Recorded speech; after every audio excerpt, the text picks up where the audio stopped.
What's cracking, everybody? So back to making videos.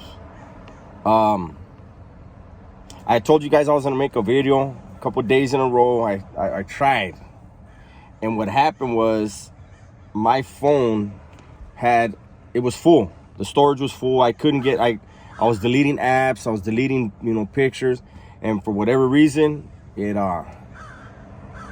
just wouldn't let me record it. I would record like 3 minutes and then it would shut off, right? So I went ahead and I got the iPhone 72-7 2T958972. So try to get you one if you can. I went on one right there, huh? Well, anyways, my homeboy's getting his hair cut right now, so I slid out here. I gave him a ride over here. We're chilling today. Beautiful Saturday. And so I wanted to talk about the video that I've been trying to make. Last week my lady sent me a text, and in the text it was a clip of an individual. I don't remember his name. He was just released. He just served 20 years and was exonerated. He wasn't guilty of the crime he was sentenced to. And so his county of commitment is they're gonna give him $11 million for the 20 years that they took from him. And so I said, you know what, let me make a video about this, because to a lot of people, they'll be like, damn, 11 million, he came up. And guarantee you that man would give that 11 million back if he could go back in time and just live his life. Have those years back. Now, the thing in my head when I saw that, now on my mind is, every one of us, we have throughout our lives, especially before we go to prison, we have these specific people. It could be your old lady, your tia, your brother, your road dog, whoever it may be. For everybody, you guys have an idea of who it would be in your life. But you have those people or that person that you just know deep down, if I caught a life sentence, or if I had to get stretched out in the joint, this person will be there, right? I know this person would have my back no matter what. Okay. Well, one thing about prison is it erases all doubt, right? That little thinking that you have that, this person will have my back, it gets put to the test as soon as you hit the joint, right? Especially if you're stretched out. And you'll know soon who the fakes were, like soon, like most of the time before you even leave the county. They fall off like that. Then you have the ones that will ride for you for a little while, but what I'm getting at is this man just got out of prison after 20 years. I know the feeling, right? I know how happy he's got to be in his heart. I know how overwhelmed he's going to be by everything in this world and what motivates this world. So he's got that cushion where he does have money. But the sticking thing is this.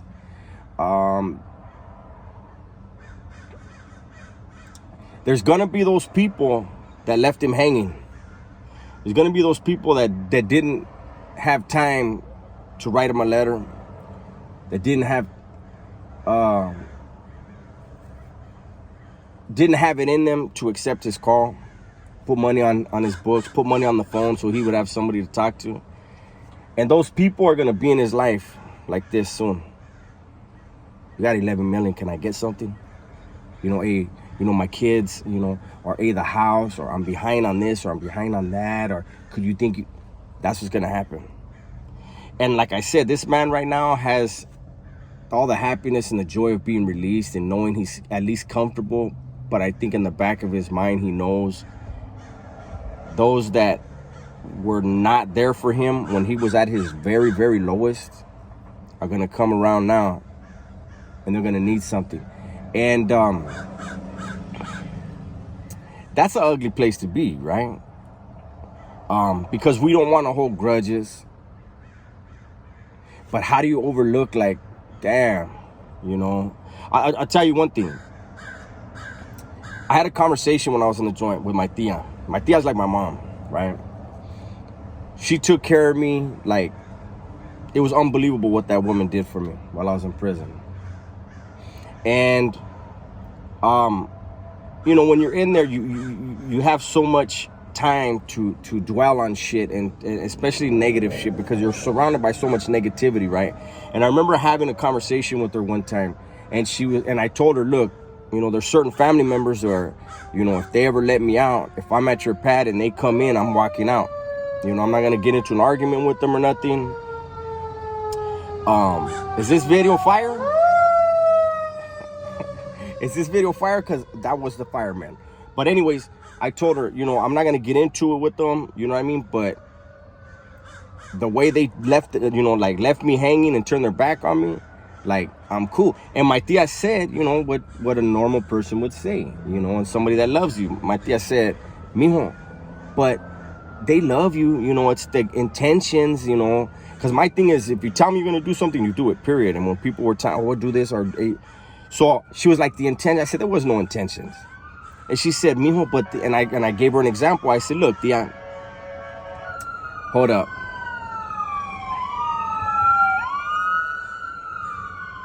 So I told her, look, tia, let me give you an example. Let's say somebody goes by themselves hiking in Death Valley, right? They go off a trail, slide down something, whatever, and they get lost. They're out there for 3 days, and the helicopters are up looking for them, and you have teams of rescuers that are looking for them. When they find that person, do they ask them, hey, are you thirsty? While holding some water or some Gatorade in their hand, do they just hold the Gatorade and say, hey, are you thirsty? Or do they know enough to say, here, drink this, we're going to hook you up, we're going to get you out of here? That's the difference. That to me is, you know, when somebody's in prison and you know they don't have nothing, when you ask them, hey, do you need something? It means you really don't want to help them. And that's how we were in prison. If I got a package and or somebody else got a package and they come up to me, hey, homie, you need anything? I'm good, Holmes. Because if they wanted to give it to me, they would have gave it to me, right? So anyways, I'm getting lost in the weeds. But what I'm saying is, this guy, man, $11 million is some money. You know what I'm saying? And I'm happy for him that he's got a cushion, because this world out here, you know, in prison, if you got your word, your balls, and your respect, that's all that matters. None of that means a motherfucking thing out here in this world. It's crazy, because it's like money moves everything out here.